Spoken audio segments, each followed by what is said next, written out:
This particular video I am putting down as part 5 for the Operational Excellence series on the UPNS Merger YouTube channel, but it is also part 9 of the Mackyard Incident series on the Rail Families United YouTube channel. The reason that I need to also include this for the UPNS merger information, and actually more than that, this would span beyond just the UPNS merger in the US, because if I'm correct in what may be getting revealed here in these materials, there are implications for basically all persons who are at high levels in U.S. Class 1 rail carriers or who are seeking positions in U.S. Class 1 rail carriers if those persons came from CN Rail. And that would include not only the former CEO of Union Pacific, the current CEO of Union Pacific, Jim Vena. It would include the former chair of the board at Norfolk Southern, Claude Mongeau, who used to be CEO at CN Rail. It would include Keith Creel, who is the current CEO at CPKC.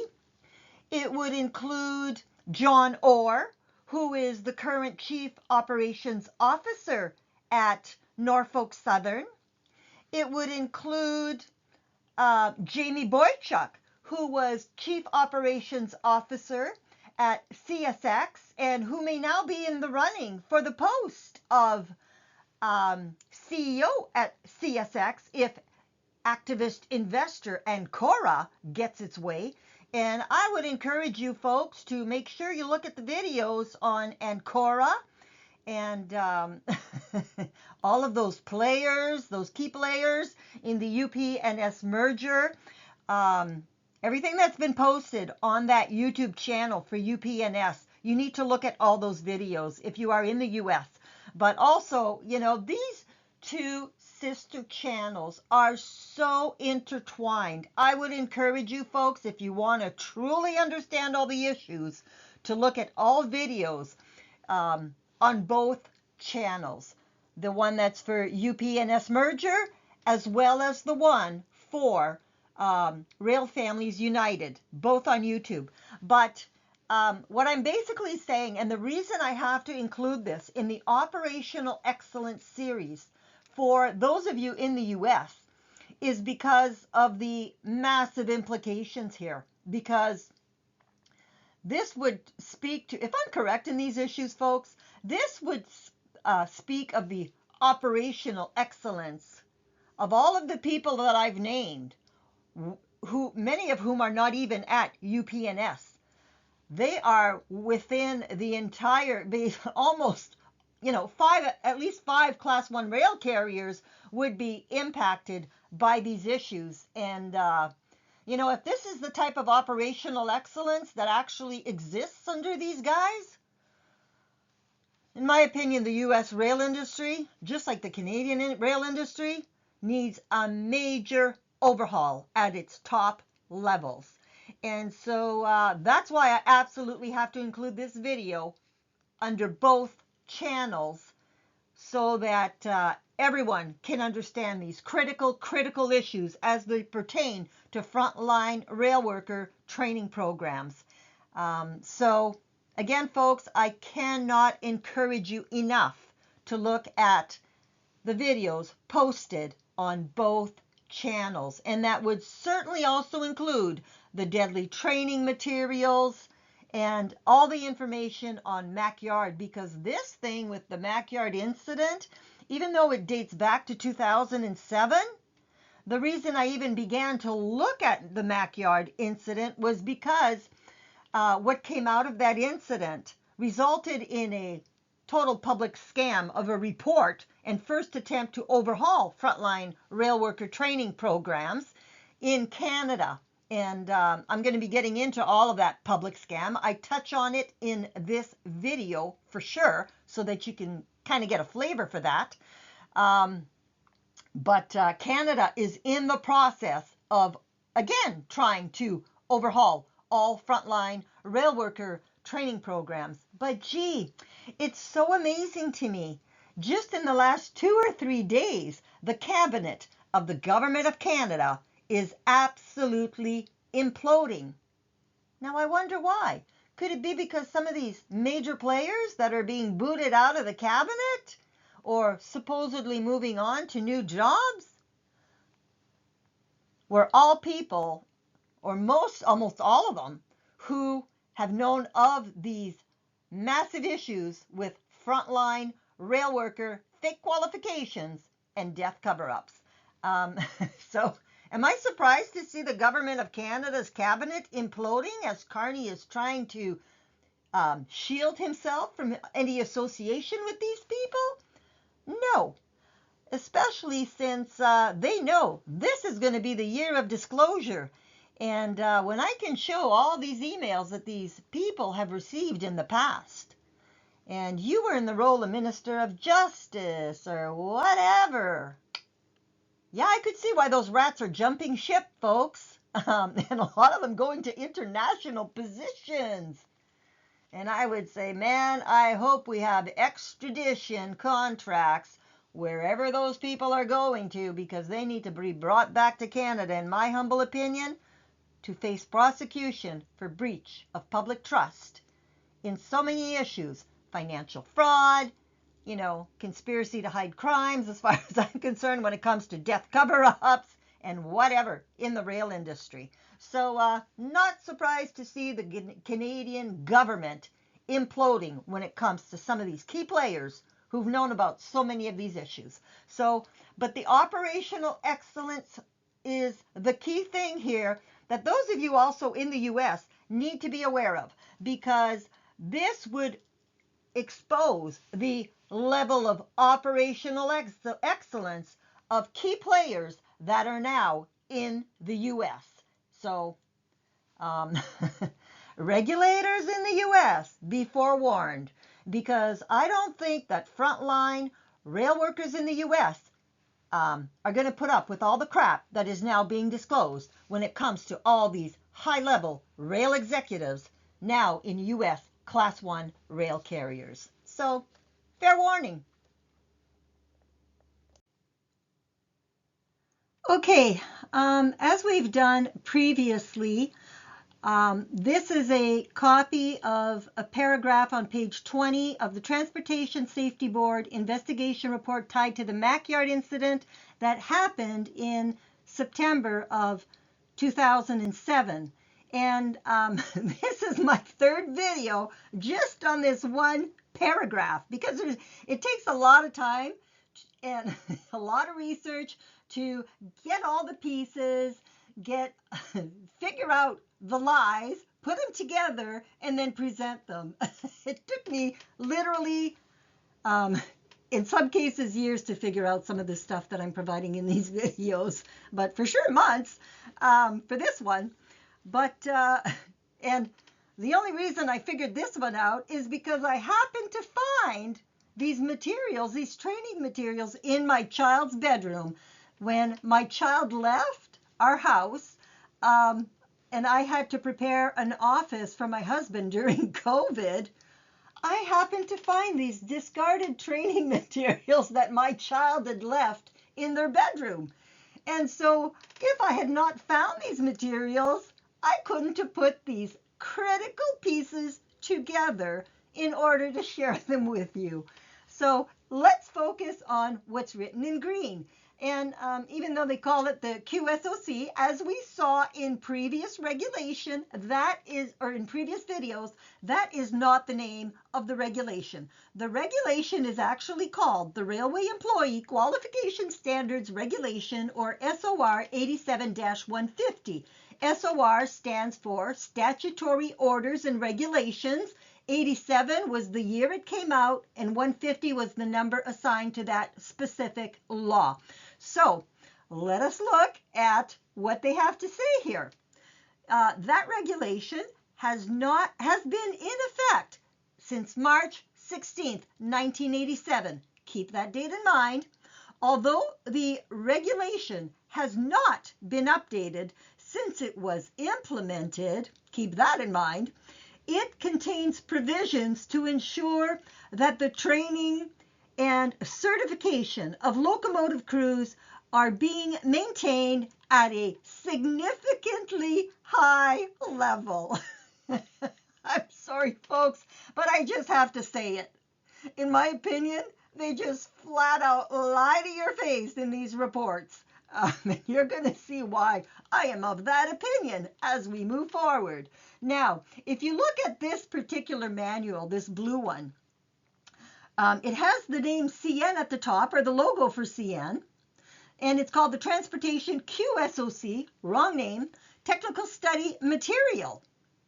And then it's got the categories for the study materials, and at the bottom, there's a date of 2010.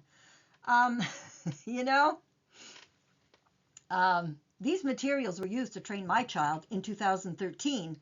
And we're going to see, labor codes require that you have the most up-to-date information in your training materials in order to train people in safety-critical tasks.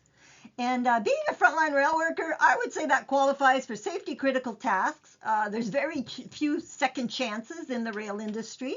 If you do something wrong, the chances of injury or death can be pretty high. So 2010, that's what they tell us. That was the date of these materials.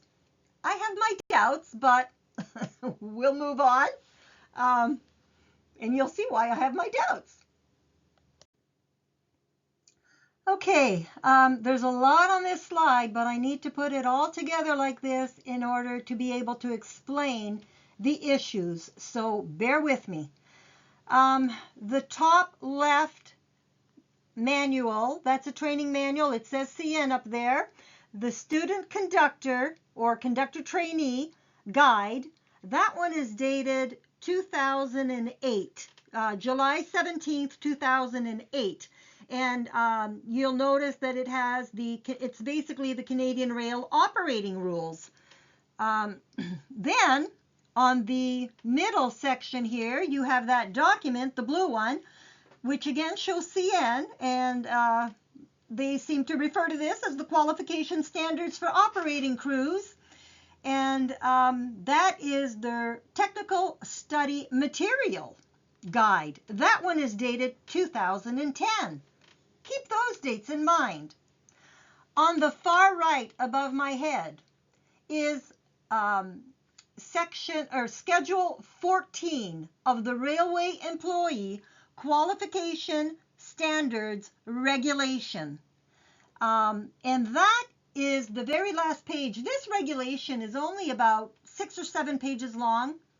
And this particular page is basically the last page in that regulation. And it shows all the categories, the occupational categories. So locomotive engineer, transfer hostler, conductor, or a yard foreman. Again, it doesn't show remote control locomotive operator, does not show rail traffic control, and it certainly does not show the track maintenance folks, which those are critical, safety critical operations or occupational categories in the rail industry. So why were they never included in this regulation? But this regulation, again, remember, dates back to March 16th, 1987, and it has never been updated since March 16th, 1987. Now, if you look at the categories here for what they study, okay, and for locomotive engineer, there's a block here that's pink. For a locomotive operator, they need to learn stuff having to do with motive power and distributed power. And so that applies only for the locomotive operator, operations, or the locomotive engineer. Now, the guide obviously is used for both locomotive engineers and conductor trainees. And you're usually a conductor trainee first, and then you are trained after a couple of years as a conductor. You then go on to locomotive engineer training, as was done with my child. I think my child spent 3 years as a qualified conductor before going to locomotive engineer training. But anyway, the point is, when you go from conductor, a qualified conductor, to a locomotive engineer, you do not restart your training from scratch. You only study the new categories in the materials that you need to study. You don't go back and restart everything from scratch. And I think it's 6 of the 9 categories overlap for conductor trainees and locomotive engineer trainees. And so if you've been FATE qualified as a conductor trainee, you've also by definition been FATE qualified as a locomotive engineer. And that, folks, can help explain why the rail industry just gets exponentially more and more and more dangerous. We're going to keep going here. If you look at the QSOC technical study material in the middle here, you'll notice that all those categories, I drew the arrows, they match completely with the information that is in Schedule 14 of the Railway Employee Qualification Standards Regulation. And so to me, this begs a very serious question. Are your training materials, do they actually date back to 1987, given this regulation has never been updated? And these are the categories in a regulation. So if they had been updated, you should have the most recent information in this middle study guide. But if it's never been updated, why would you change your study guide? Based on what? What would you be changing it on? What would be the difference? And the fact that the categories match exactly, word for word, as far as the name, would also make me kind of think that this middle guide probably dates back to 1987. Just my opinion. But that would be before CN Rail became a publicly traded company. This guide may date back to 1987, and the training materials themselves may date back to 1987. That's 38 years ago, folks. And, you know, at that time, that would put all of this on Transport Canada if they've never updated these critical operational categories as far as the subjects that need to be studied for each operational category, each operator, whatever. You also don't see belt pack in here. They've never had a regulation for belt pack. In 2019, the Transport Canada came up with its first guidelines for belt pack training, and I ripped that apart. That'll be another series of videos. It wasn't pretty. I'm sure that then Minister Marc Garneau was not pleased with my analysis of his new guidelines for belt pack operations, but we'll cover that in another series of videos. Because it was pretty ugly. But anyways, the fact that all of these categories match basically 100%, except for the first one, seriously makes me wonder if this middle manual doesn't date back to 1987 instead of 2010. That would mean we're training frontline rail workers on material that is 38 years old. In spite of all the changes to rules, to regulations, to whatever in the rail industry, in spite of technical changes as far as signals, as far as, you know, hot boxes, whatever. There are serious issues here, and if I'm correct in my assumption Again, labor codes require that people be trained based on current information. And you know what? You can't argue that something that is 38 years old is current. Not good enough, Transport Canada. The fact that that is your last version of this regulation does not excuse, in my opinion, your total criminal negligence. Because a lot of people have died in the rail industry. In my opinion, that has a lot to do with the training with which they are provided. So, you know, I just have serious concerns about what we are looking at here. And the first block here on Schedule 14, where it says Regulation number 0-8, Uniform Code of Operating Rules, that's the one that they attempted to replace in the first attempt to overhaul this key regulation, SOR 87-150, after the Mackyard incident of September 2007, which is the subject of all these videos in the Mackyard series. And so it would make sense that, geez, look at my other little training guide here on the left, the white one. That one has the revision, the Canadian Rail Operating Rules version for 2008. I believe that those Canadian Rail Operating Rules first came out in 1990. That date is critical too, and I'll tell you why. Look at the last block here on the bottom left. That is a section of SOR 87-150, the Railway Employee Qualification Standards Regulation, and this particular block is pertaining to sections 4 and 5, and it states, a railway company shall provide employee training necessary for the purposes of these regulations. Then it states, no railway company shall permit any employee to work as a locomotive engineer, transfer hostler, conductor, or yard foreman unless the employee has qualified for that occupational category in accordance with Section 14. That's what's above my head. That is Section 14. So, to be a qualified conductor, you must have received training and passed in all of these categories that are used under the conductor section. And if you're a locomotive engineer, you must be trained in all categories, but again, they don't restart from scratch. Same for a yard foreman, whatever.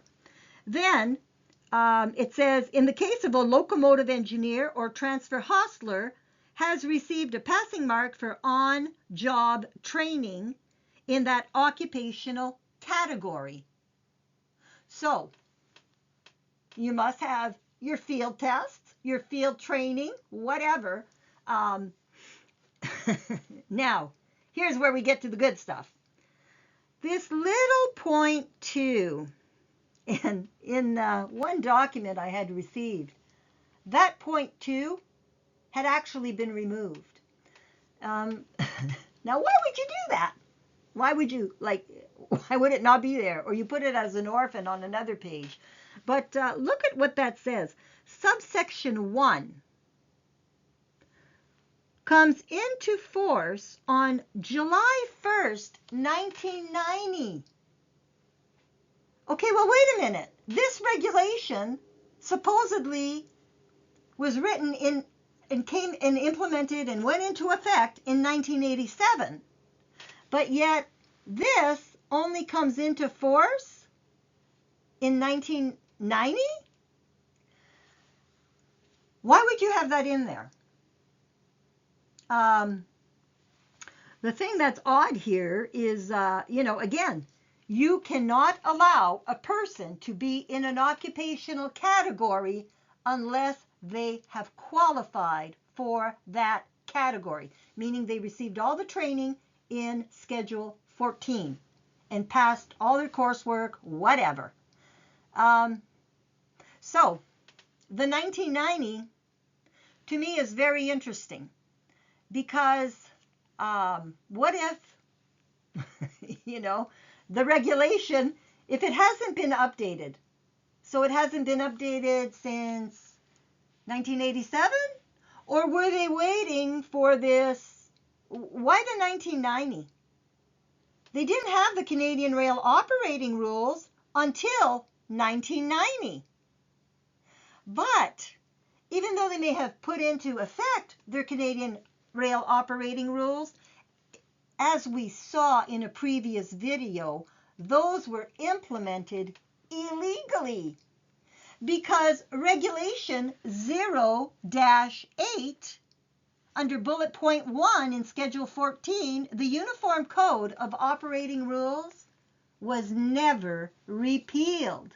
And so if you have rules that are supposed to replace something in that regulation, the regulation must first be repealed. So wherever there's any contradiction between the Canadian Rail operating rules since 1990 and Regulation 0-8, the Uniform Code of Operating Rules, the Uniform Code of Operating Rules overrides.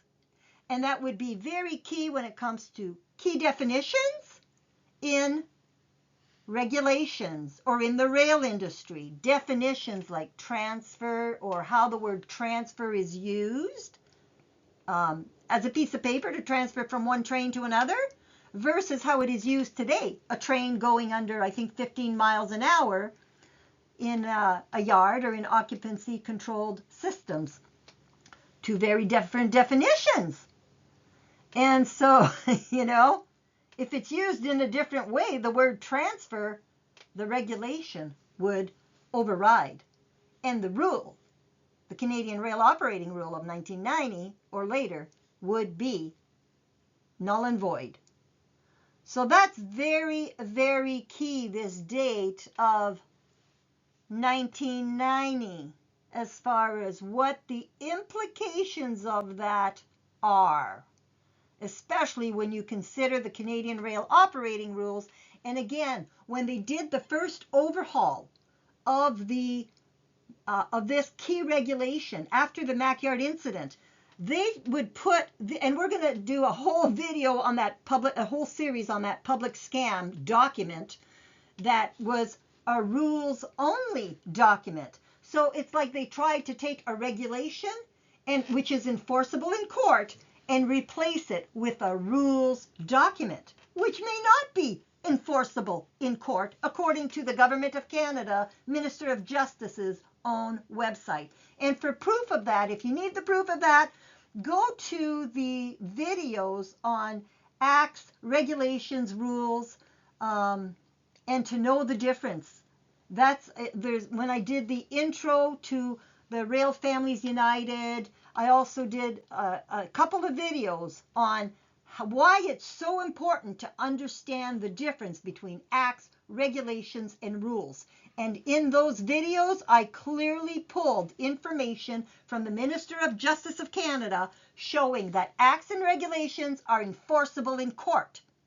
So if Transport Canada has been violating those by not doing its job and properly approving all changes going on in the field, because it also wasn't doing compliance audits, it wasn't doing anything, and clearly if it didn't update anything in 38 years, well, I guess that's kind of proof of that too. But anyway, those videos on the difference between acts, regulations, rules, whatever, and why it's so critical to understand the difference, that's where you would see that information. And so if they were trying to take a key regulation and water it down after the Mackyard incident, never waste a good opportunity, even if it's a crisis that showed fake qualifications, and dangerous goods spills, and something that could have been a lot worse, because if the chlorine gas cars had actually been breached, you would have been having a chlorine gas leak just outside of Toronto, a major population center. But hey, we don't waste a good opportunity. And so when they tried to overhaul this regulation, and the Railway Association of Canada was a key player in that, along with Transport Canada, well, we tried to change a regulation, the entire Railway Employee Qualification Standards Regulation, SOR 87-150, which was, being enforced by the Canadian Transportation Agency, because the enabling act for that regulation was the Canada Transportation Act, which is enforced primarily by the Canadian Transportation Agency, which could have at its head a rail executive, as it did at the time of the Mackyard incident and at the time of the death of conductor trainee Jason Cluney. So it certainly was not in their interest to expose all their wrongdoing by properly enforcing this regulation, but it certainly was in their interest to try and change what was a regulation and make it rules only, because the document they came up with was called Rules Respecting Minimum Qualification Standards for Railway Employees. So they tried to change this regulation 0-8 to a rule, the Canadian Rail Operating Rules. Then they tried to put the Railway Radio Regulations and the Dangerous Goods Training under the Canadian Rail Operating Rules, rules only, and by definition, by changing everything in that document to rules respecting minimum qualification standards for railway employees rather than a regulation, they were trying to make it so that you couldn't enforce that stuff in court. We're going to totally water down the laws. That was a complete and total public scam that taxpayers paid for. That whole effort started in 2007 and it was approved by Transport Canada in June of 2009. Paid for by taxpayers, a complete and total public scam passed off as a safety action taken by Transport Canada and the Transportation Safety Board. So these issues, folks, are so criminal in my opinion. I think a lot of people belong in jail over this. There are a lot of rail employees that have been injured or killed, or they get brought in, they're used as cheap labor, then we just get rid of them, bring in a new crew, fake qualify them using potentially 38-year-old materials.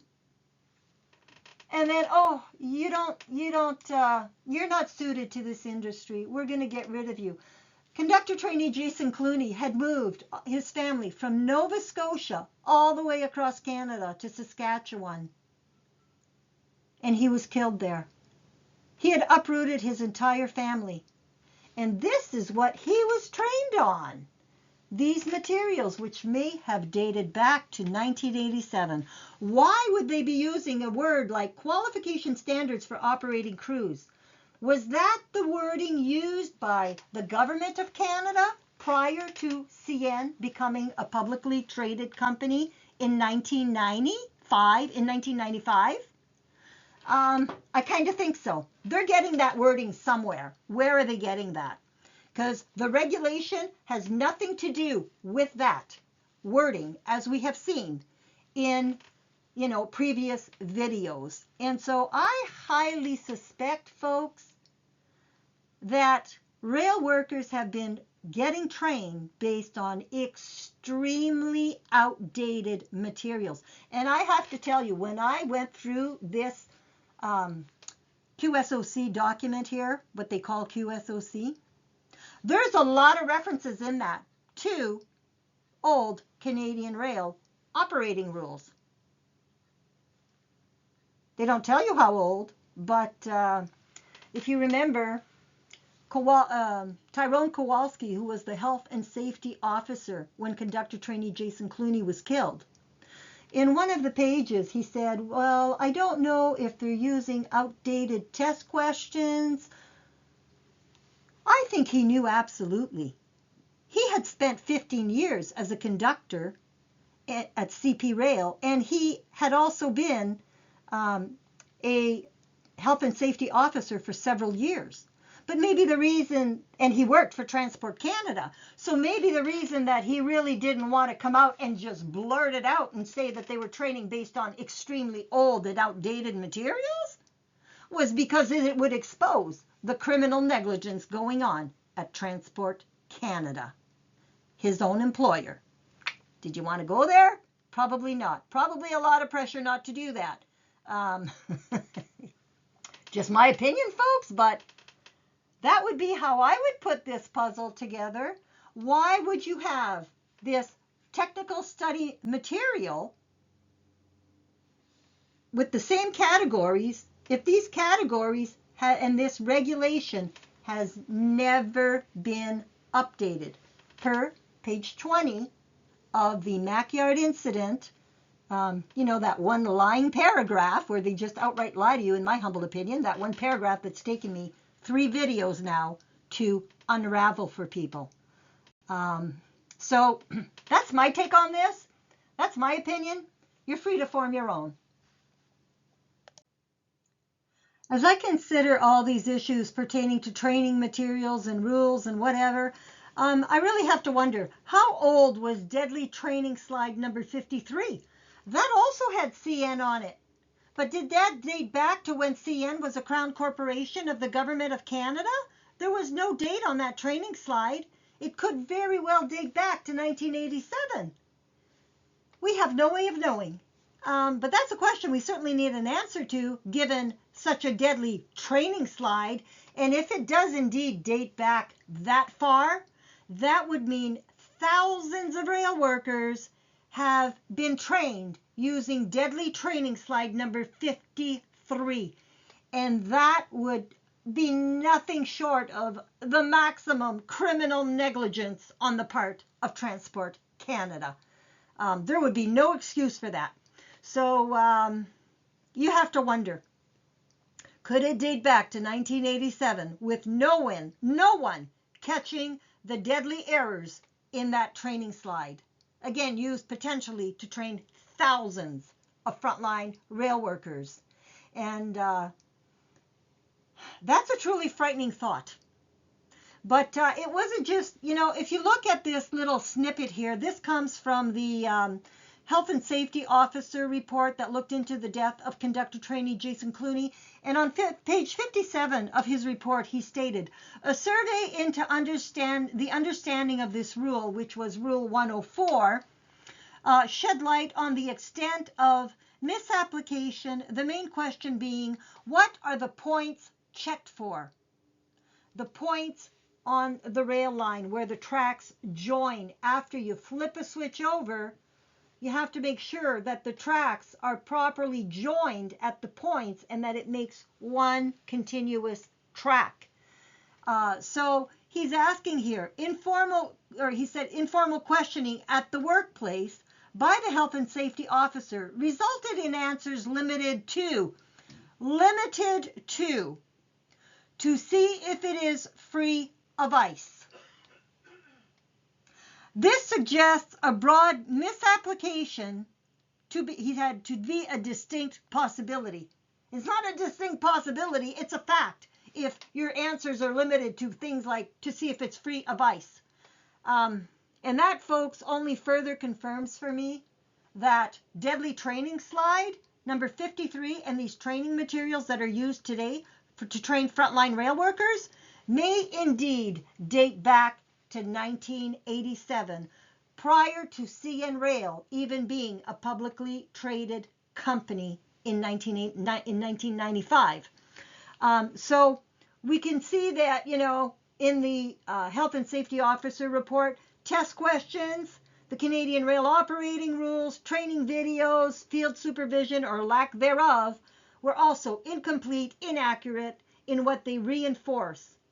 Even if for the intended route was or was not part of the test question, the materials are deceptive, they're contradictory, they're dangerous, and they're deadly. And no case better illustrates that than the case of the death of conductor trainee Jason Cluney. And if you haven't looked at my series on deadly training materials, you need to go look at that. And again, that would have been under the operational excellence of now UP CEO Jim Vena.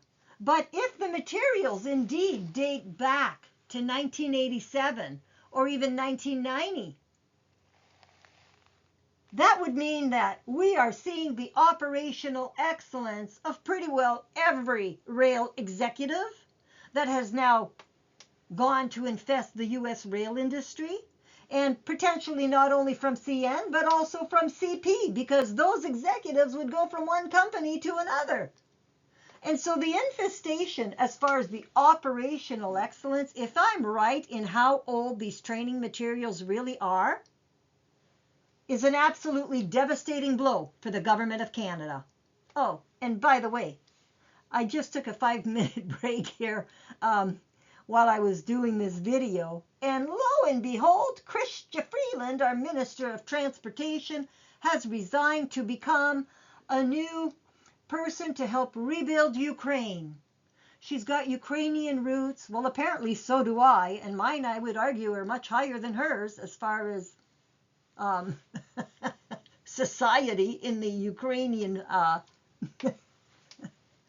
have a sister who spent about 40 years of her life putting documentation together to prove that my family's lineage are one of the lost royals of Ukraine. So, it's like I tell my sister, unfortunately, she spent her life on this, but in my opinion, we all come from Adam and Eve.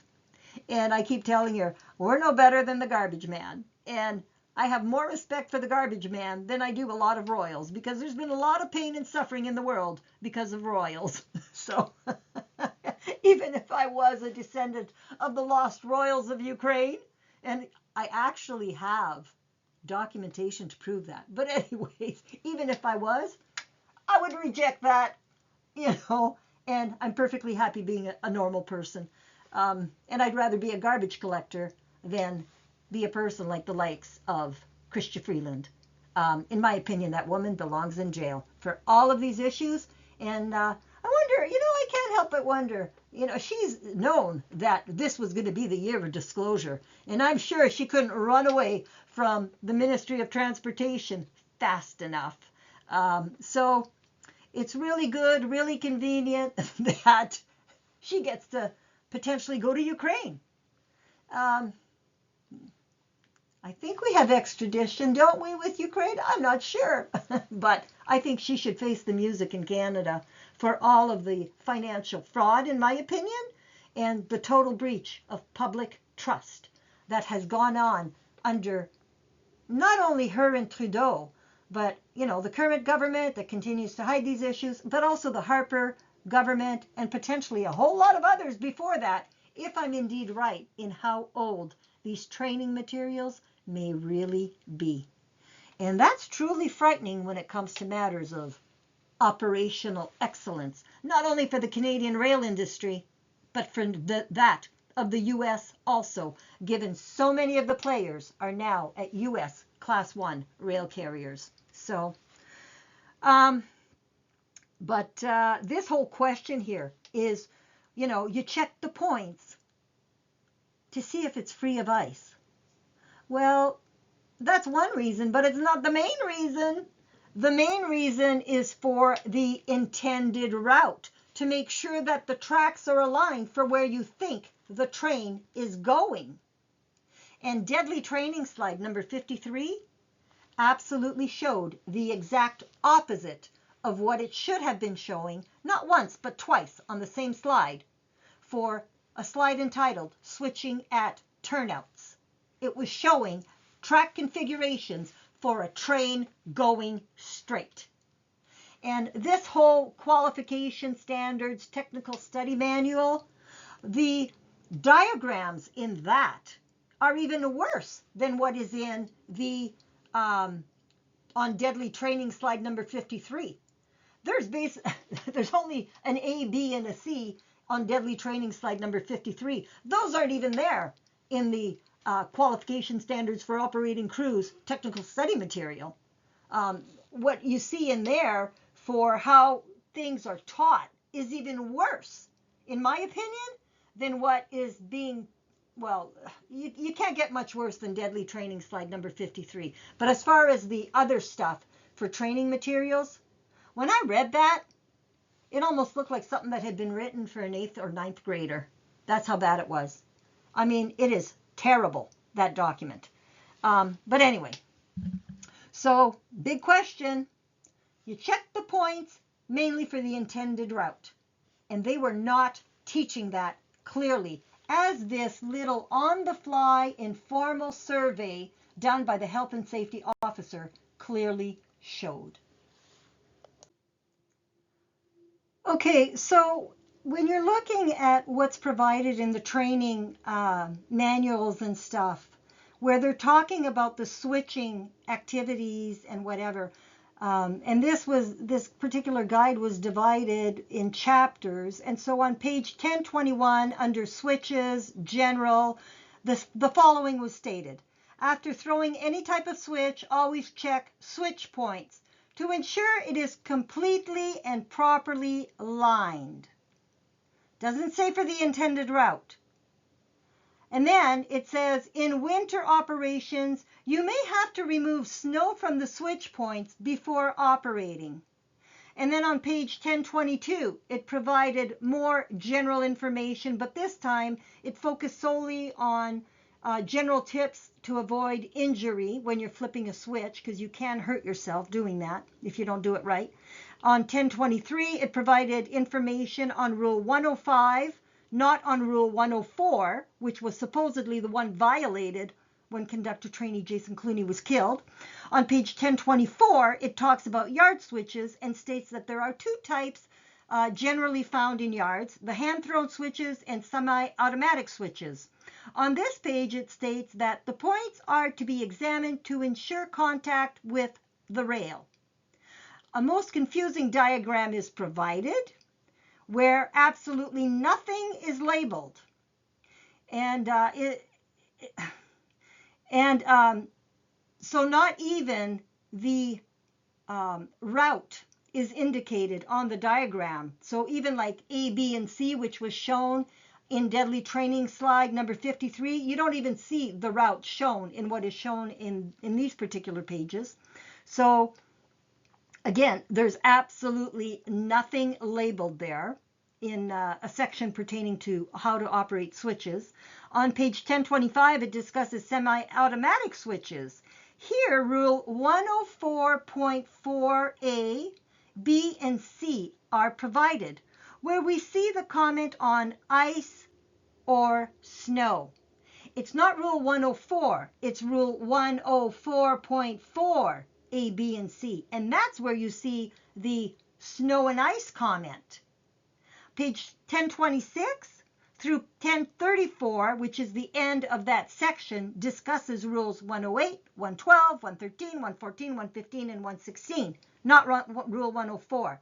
So there is, in my opinion, virtually nothing to tell conductor trainees that points need to be checked for the intended route. And if these training materials are as old as I think they are, there have been a lot of people that have not been receiving proper training. They've been receiving, indeed, very deadly training, and this could absolutely be contributing to rail accidents and injuries and deaths.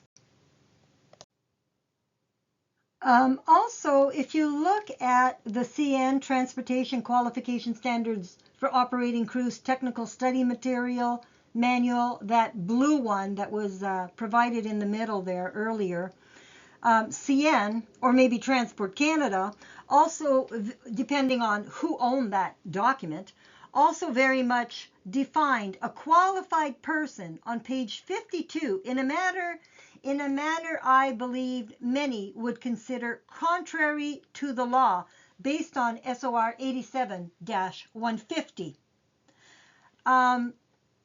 If you look at how it's defined here, it states a qualified person, and in the rail industry, the term has qualified means you've gone through all your training, which is provided here in table 1, which was part of that Mackyard incident report on page 11. They had broken out all of the various levels of training that you needed to go through all the different weeks. But according to this QSOC study guide, this technical study guide, a qualified person was defined as a person who, because of their knowledge, training, or experience, is qualified to perform a duty safely and properly. For example, a certified car inspector is qualified to inspect and maintain car brake equipment. Train crews as qualified to inspect brake equipment. So, the word "or" there's a huge issue with that. And I'm not just an MA in finance, I also studied technical writing all the way to the graduate level. And so when you have the word "or" there, that's a big problem. That should be an "and," because I can be top heavy knowledge. I'm a really smart person. And I could go through all those manuals, basically memorize them, and memorize anything else you want to give me as far as Canadian rail operating rules, whatever. I can be the smartest person out there and have all the knowledge. But unless I have the field training and experience, am I qualified? Absolutely not. Not based on this table, but that statement would make it such that as long as I have that brain knowledge, I'm okay to do this work. That's what that statement states. Should you be telling that to conductor trainees or to any other rail employee? If you look here, that statement would mean you would have week 1, week 2, week 5, 6, 7 for training. That's it. Everything else would be scrapped.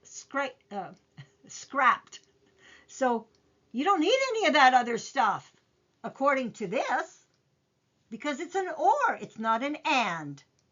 So you can be just really brain heavy, know it all, think you know it all, but not have any of the training that you need, field training, in order to do the work. Having the knowledge in your brain is not enough. You need the field training in order to do these jobs. So the illegal redefinition of key terms and hence responsibilities under the law is another huge topic I have addressed in other analyses, etc. So, for example, I did a bunch of files, 3 of them actually, on robust enforcement, which I provided to Transport Canada and others. And robust, in my opinion, means really obviously broken. What was the word I had in there? It was really obviously broken and untrustworthy in supervision and training, because I had received a letter from Marc Garneau, who was the Minister of Transportation at the time, telling me that I could be assured that Transport Canada had robust enforcement. Oh yeah, there's that lying right to your face again, in my humble opinion. But why should we be surprised? So anyway, he did not like my response, especially when I analyzed his new guidelines for belt pack operations, which I really ripped apart. And I'll show you that in another video series. So I guess this would explain also why rail executives are just fine with fake qualifications of frontline rail workers and or having managers at the controls. And managers at the controls is going to be another video series that's going to be most eye-opening in what it reveals. And when I'm talking managers at the controls, I'm literally talking accountants, IT personnel, whatever, those types of people being at the controls in a locomotive. Because, hey, anybody can do this job, right? You just have to have a little bit of brains and you can get in that locomotive and run that train and operate it properly. That's basically what these guys think, folks. Hate to say it, but when you put managers at the controls and when you folks see what the required training was in an incident involving 3 managers at the controls in a locomotive, that is going to be flabbergasting for people to see. But again, that's the operational excellence, from the likes. In this case, what I'm going to be analyzing is going to be an incident that happened at CP Rail when Keith Creel was Chief Operations Officer. So, but managers at the controls, you see that at CN all the time too. And so if the training is any similar at CN, pretty flabbergasting. And for Transport Canada to allow that to happen, I think you're going to see in my review that that would, in my opinion, be an absolutely huge violation of the law. We're going to get into those issues. Okay, on this page, I guess I should say former Minister of Transportation, Chrystia Freeland, because she resigned today from that role to go over to Ukraine and, head Canada's efforts to rebuild Ukraine, a most corrupt country. In my opinion, she'll do just quite fine dealing with those people, because I'm sure she's well aware of what corruption is, my humble opinion. But anyway,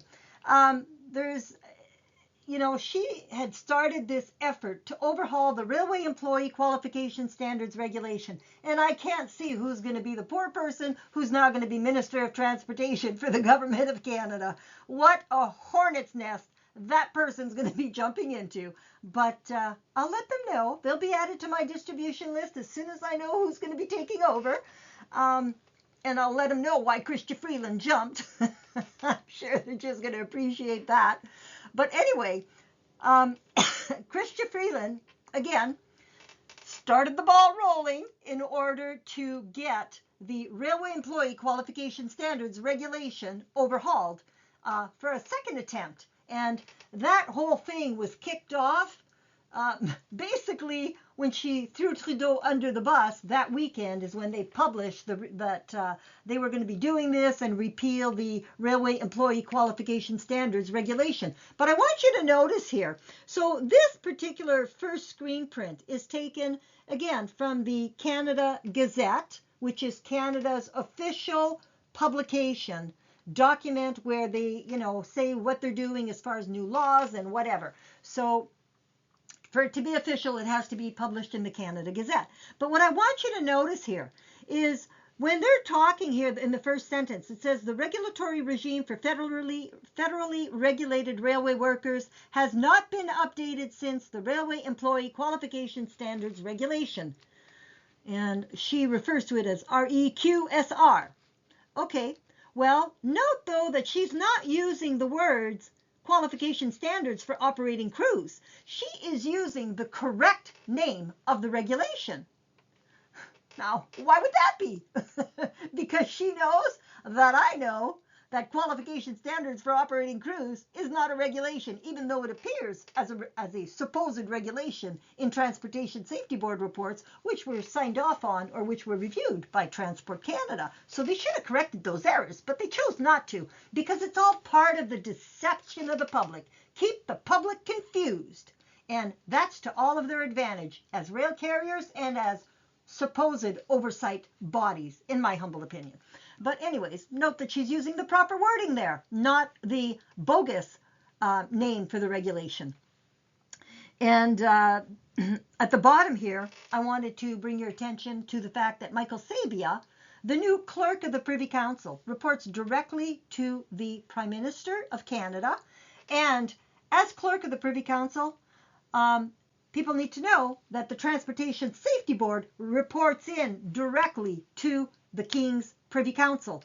And so Michael Sabia, very high up position there, but Michael Sabia, why was he made clerk of the Privy Council? Do you think it might have something to do with the government trying to shield itself from massive liabilities?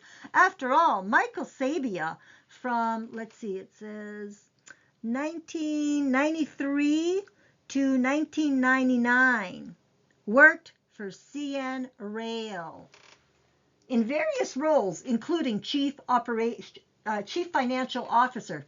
There's that cost cutting, and where do you cut? Personnel, frontline training programs. Great place to save money, right? Fake qualify.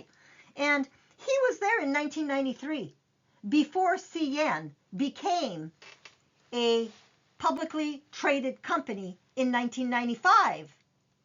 So I just can't help but wonder, when he went over to CN after it became a publicly traded company,